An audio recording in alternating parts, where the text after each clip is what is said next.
How to change voicemail language on Android. Hello everyone, welcome to this channel. I'm Emily and I'm here to help you out today. So without any delay, let's get started. So in order to change your voicemail language on Android, first of all tap on the settings application on your device. Then scroll down and tap on additional settings over here.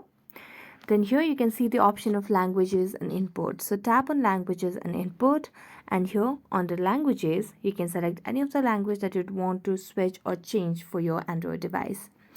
Right now it's in English. Now if you want to change it to any other language, for example, I'm going to tap on Portuguese. Then I'm going to go, and here you can see the language has been changed, and so will your voicemail language on your device will be changed.